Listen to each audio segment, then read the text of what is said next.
What's up, sneaker fans? Thanks for tuning in to a More Than Hype unboxing and review. And today, we'll be taking a look at a pair of Adidas Supercourts. The Supercourt represents 40 years of Adidas heritage distilled down into one silhouette. You can call this Adidas's modern leather trainer. But this has become sort of an overlooked piece in the Adidas lineup. Perhaps because classics like the Stan Smith and Samba overshadow its new design. Whatever the case may be, let's take a closer look, starting with the packaging. And before we get into the unboxing, if you're new, welcome to the channel. If you'd like to see more sneaker related content, you can click the More Than Hype logo in the bottom right corner of the video to subscribe.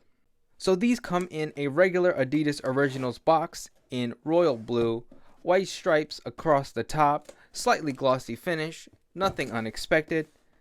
Let's take a look at the size tag. The name of these is simply Supercourt.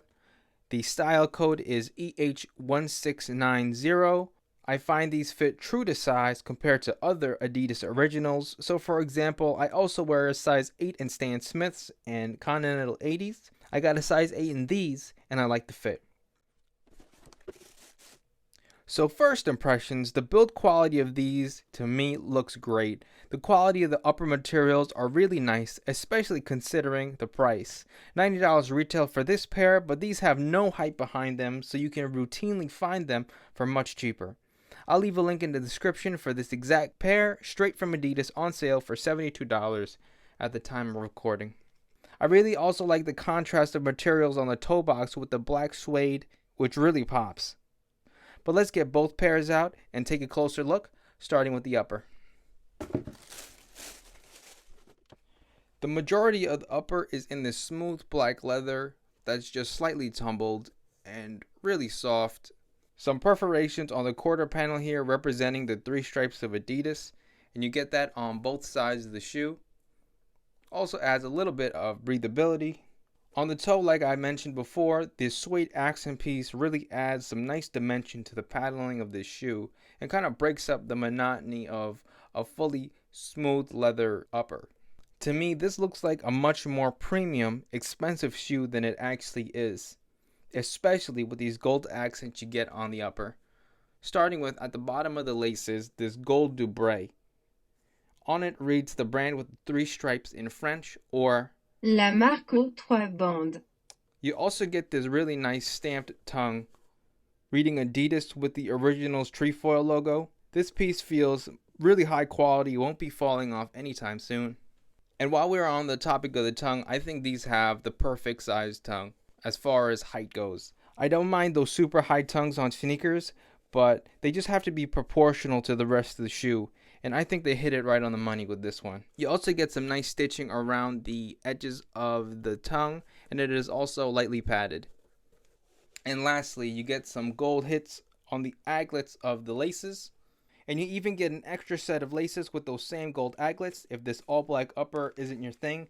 And just adding in those extras is a really nice touch that for me really elevates this particular release.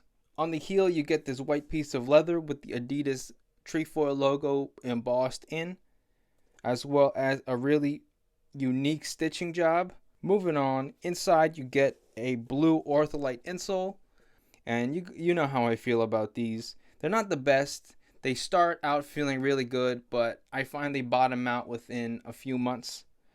But it's easy to change out, so no biggie here. Also some Adidas branding, again with the trefoil logo. Now, to this rubber outsole.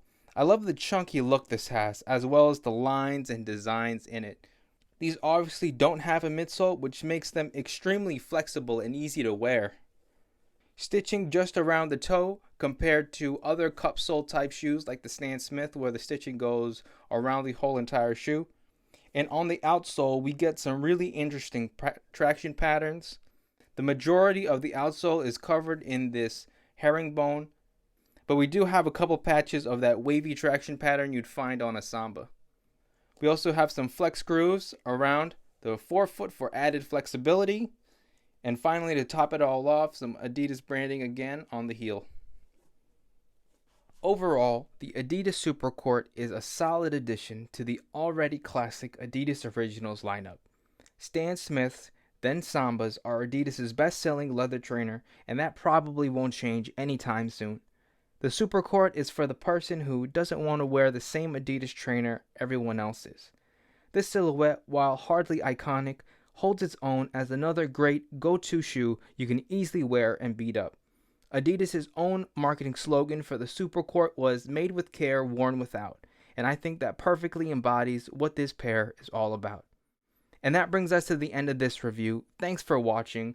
Don't forget to like and subscribe for more sneaker related content, and I'll catch you on the next video.